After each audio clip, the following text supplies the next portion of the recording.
the Desert Tiger Podcast. Hello. Hello, Rosemary. How's it going? Good. How are you? I am doing fantastic today. It's a little bit earlier on my side of the country, but it's a very beautiful morning, so I can't complain. Lovely. Everything's good with you over on the Newfoundland side? Yeah, sunny day out there, so I can't complain. Awesome. Glad to hear. Hopefully it's sunny for everybody else in between here from BC to Newfoundland, and hopefully everybody's got some good vibes going. I'm glad that we could connect here today, take the time to dive behind this new album, Canvas. Yeah, Awesome. Are you ready to jump on into things? sure. Okay. All right, Rosemary. So I would like to set a little bit of a foundation for the audience, for the listener here. So I'd like to start sort of from 2019, a year that saw a lot of releases, a lot of work, but also a lot of success for you as you released not just 2 albums, but also a book. So what was it like to sort of put all of that effort into 2019, and then how did you sort of come out of that? Well, very fortunately, the albums and the book came out before everything shut down. So I did get a chance to tour it. I did get a chance to have those CD launches, have those album launches, and it was a really, really fantastic time. So yeah, it was a really great year for those books and those projects. Awesome. So of course, with those projects, with Resilience and those 2 albums, those were sort of collections of other songs, other tracks, whereas with this new album, Canvas, it's your own music. So at what point did you decide you wanted to move on from those collections, those recreating those classic songs of Newfoundland, and move into your own sound? Well, I'm a very proud Newfoundlander. I'm very proud to represent someone who can represent the culture of our province and share that with listeners and readers. And so when I was putting out those projects, it was definitely sort of being an ambassador for our culture and our heritage, and that was a fantastic thing.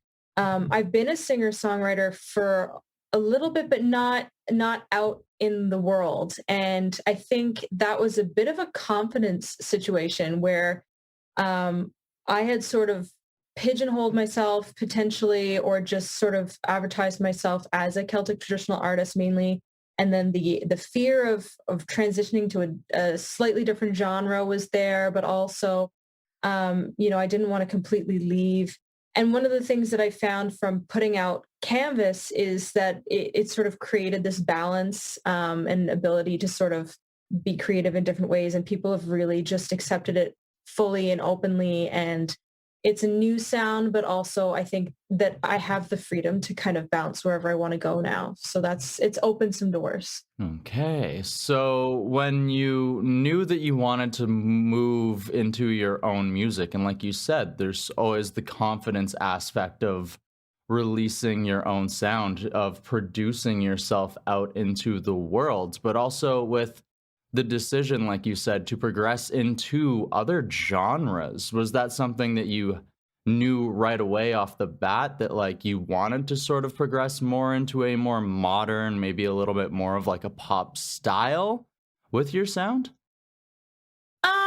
I think it's something that's evolved over time. In my own opinion, my own desire of what I want to do with my life. I listen to pop folk type stuff in my free time. Like if I'm driving in the car, those are the types of playlists I have going on on my radio. So like I love listening to fiddle music, don't get me wrong, but the pop folk is my day-to-day free time listening. So when I wrote the songs, it was okay, let's transition from music that other people have written long ago to writing my own music. And then the transition to a new genre wasn't as big of a decision because it was okay. This is just how I write, and this is what the songs need. So it was kind of a nice transition in that way. Okay, so it allowed you to sort of step into a world of more of what you were listening to at the time. Because, like you said, the traditional tracks they're great, but as an artist, they can only take you so far as well.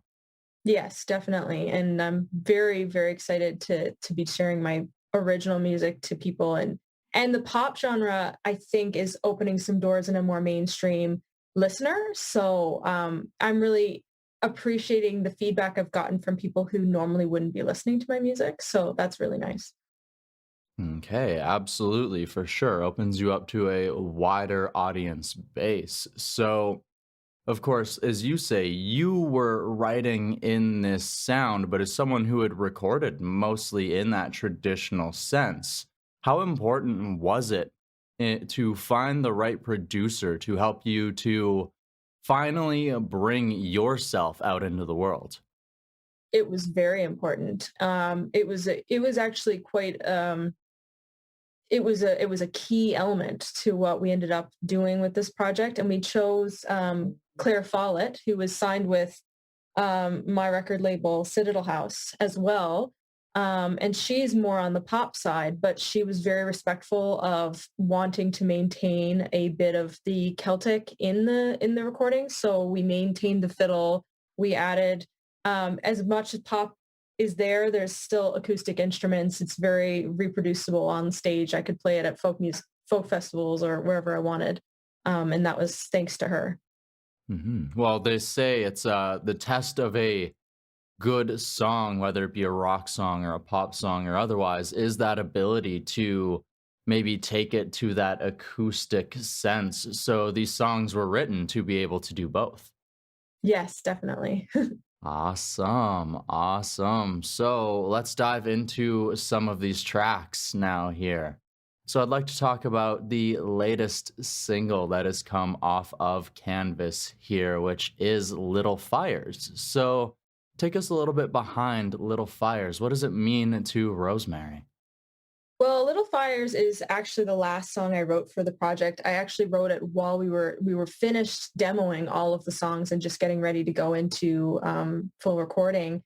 And I was trying to come up with a title for the album, and we were, because it's the first original album, I didn't know which way to go with a name. Naming, I think, is the hardest part of an album. So then I was experimenting with the idea of a self-titled album, and I was sort of, fooling around with my name, Rosemary. I am a rose, because a lot of people call me Rose or Rosie. And then I was like, rose is a flower. And then I was like, no, I'm not a flower. I'm not a delicate flower, And then, a lot of my stuff has been empowering to women in the past. And so it sort of fell down this empowerment sort of spiral. But then not only was it that, I was also we were going through the Black Lives Matter movement, and there was a lot of other stuff happening around some marginalized groups that have really been just given really hard hands. And so the what it ended up being sort of originally empowering women sort of just turned into looking out for the little guy and finding ways to rise above or rise out of the embers of these little fires. Okay. Ooh, I really, really like that. Wow. Thank you. That's incredible. That is incredible. I love how that comes together and just sort of out of even with resilience, it was songs of empowered women, of strong women. So sort of carrying and continuing that idea. And then women aren't, as you say, the only group that has been marginalized inside of our world throughout history. So sort of giving a voice to not just that, but also more. Yeah, definitely. Awesome. Awesome. Cool. Well, I also want to dive into another track, a track that I think is probably my favorite song off of Canvas here, which is The Sea Witch. Take us behind this one. that is also one of my favorite songs. I kind of wanted that one to be one of the singles that we released, and it's not going to be. But I mean, you love all of the songs. I love all the songs on my project. Like they're all my children. So the Sea Witch was kind of written in a fun way because there was one day I live by the ocean in Newfoundland. I mean, you guys are coastal too, but I'm about a 10-minute walk from the beach, which is I'm very fortunate. Like we can see the water from my house. So I was walking, I went for a walk one day and forgot my headphones. And I don't know about you, but like I listen to music pretty much 100% of the time when I'm like out and about doing stuff. So it was kind of a catastrophe that I didn't have my headphones. And I was out like walking along and I was like, "Ah, I guess I want to go for this walk. The weather's nice. You know, here in Newfoundland, we don't always have the nicest weather. So I went. And I was just walking along and then I was sort of just like humming something sort of to the rhythm of my footsteps, just walking along the path. And then I realized that, wait, what is this melody? And it was actually just an original melody that was kind of popping into my head with the rhythm of my feet. And then I started sort of playing around with some words because of the scenery I was walking through, which was the beach and there was a lighthouse in the distance. And again, empowering women, I started thinking about the women of the sea. And so like sirens and things of that nature. And then I kind of invented a sea witch and mermaids. Yeah, that was another one. Anyways, so that's sort of the basis of the song Sea Witch. Oh, so just out for a walk, and because you couldn't really hear the sounds of other music, you sort of just had to make your own soundtrack. Yeah, eventually. Yeah, basically the soundtrack of my life. I was the sea witch all along. Also, if you listen to this and you're like, wow, she was walking really fast. No, I didn't write it to the tempo that it wound up being. It's it's a lot faster now than it was. Just speed walking, going, Yeah, going, going. yeah. I'm like, no, I was out for a jog, not a walk. What are you talking about? I write songs really fast, okay? I don't think I'd be able to think if I was running. I think I would just be thinking about how much I was dying. I definitely wouldn't blame you there.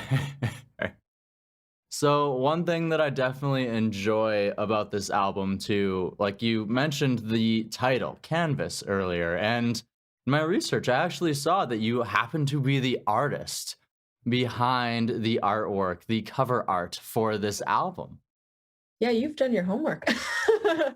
Yeah, I did. I took up painting during the shutdown, the pandemic. I did a little bit of painting when I was in high school, but then life gets busy and you don't really have time to pursue every aspect of every interest in your life. But with the shutdown, as a musician and a substitute teacher, I didn't really have a whole lot to do in my free time, like because touring and my job, I didn't have that, so I started just sort of doodling and I had a couple of friends who were into like painting. They were posting their paintings on Facebook and I was getting really like inspired by what they were doing and watched a bunch of tutorials and then sort of transferred that over to my own original work. And then when we were looking at what to do with the album and finding an artist to do the work, my label was like, you've been doing all this art anyways. Why don't you just use one of your paintings? So we just sifted through and found a painting that we thought really represented the album. And then once we decided that I was going to be painting the artwork, it became way easier to come up with a name for the album, which became Canvas. So yeah, that's sort of the story. Well, and Canvas definitely works much better for a title than maybe The Rose, because like you said, you're not a delicate little flower, and a canvas can be whatever you decide to paint upon it. Yeah, and so with this singer-songwriter sort of aspect and a little bit of a shift in genre and the fact that it's all my own original work, it sort of opened itself up to being a blank canvas. So it worked really well with the title. All right, awesome. So earlier we mentioned that you had released a lot of traditional music and otherwise. So we talked about a couple of these songs. So what was it like? Because, like you said, it was a little bit terrifying. Maybe there was a little bit of fear going into releasing some of your music out into the world. So, once that piece of yourself, those pieces of yourself were finally out there, what was that like? I think it was kind of just like an aha moment, like I was just really once the decision to record the songs and like we had recorded them and I was really happy with how they sounded and really just proud of the results. It was just excitement to share what we had created with the world. And the response has just been so wonderful so far. So yeah, it's just been really positive. And the encouragement that I've gotten from other local singer-songwriters from my writing has been really positive as well. Cause I guess I sort of feel like I'm an amateur in that aspect. I know I've been writing for a long time, but yeah, it's been really positive and really encouraging and yeah, a really just enlightening experience. All right, awesome. So you've we mentioned that you wrote a book before in the past there, and you haven't really had like a music video yet. So what does the future hold? The rest of 2021, is there another book coming out? Is there some music videos? What does this album cycle hold for us? There is a music video in the works. Yeah. We are working on one. We're working on sort of locations and stuff right now, hoping to start filming in the next month or so. So there will be one out, I think, in the summer. Yeah, and then I'm doing a CD release, a live concert. What? Yeah, 100 person capacity. Like this is a big deal. Like, anyways, yeah, that's happening June 18th. So I'm really excited about that here in Newfoundland at the Rock House. So yeah, good times. So your first live show in probably well over a year then. Yeah, well, yeah. I mean, my first live show was Rosemary Lawton. I've done little things here and there because Newfoundland, we've been a bit more fortunate. We've been a little bit more opened up than other places. But yeah, I did a tour at Christmas time, not really a tour, but some performances with a couple of people from the cast of Come From Away in Ontario. They came to Newfoundland as a band called the Rowdymen, and we did some shows in Newfoundland. But yeah, the first shows for Rosemary Lawton are happening, yeah, this summer. Oh, dang. So the fans are definitely going to have to come on out to get this new experience then. Yes, definitely. We've got a full band. We've got, yeah, it's going to be fantastic. All right. It definitely sounds like it. Hopefully, someday in the future, I can catch one of these shows myself. It'd be pretty cool to make it out to BC someday. Ooh, I know that you've done the Alberta Saskatchewan thing before, so hopefully that just that little further west. Yeah, just a little bit. I'd also one day want to really come out that way, so no matter what part of the country it happens in, either way, hopefully one day. Yeah, I mean, Newfoundland is a beautiful place. You should definitely come and visit. That's Canada is full of very beautiful places, so people should definitely take the chance to experience their own country if they happen to live in Canada. Hmm. All right, Rosemary. I have had a blast chatting so far. I have one last question. Are you ready for it? Yes. Okay. So we've talked about your growth as a musician here, building this first album of yourself, releasing yourself out into the world and otherwise. But what I want to know now is how has this process of the last couple of years here, this last year and a half, how has it helped you grow as a person? Or what has it taught you about yourself? That's a big question. Um, I think I think that I've gotten a lot more confident in my own skin. I think that's a huge thing. I also think I've gotten a lot better at choosing which things to pursue in my career and which things are the most important because I mean, knowing what I've done with the book and the Celtic and I've done some orchestral stuff, like there's a lot of avenues and that's sometimes you take on way more than you can choose. And with the pandemic, I found coming back after a shutdown and trying to pursue all of the things I was doing before, it was like, no, I'm okay with just like a handful. So yeah, I've been finding, yeah, managing my own life. I've gotten a lot better at that. Way more confident than I ever was before. And yeah, just pursuit of happiness. Like it's been a really good formative time. All right. Well, I'm very glad to hear that. And I hope that this newfound confidence continues to carry you through into maybe some more music, some tours, and otherwise, and whatever else the future happens to hold for Rosemary Lawton. Thank you so much.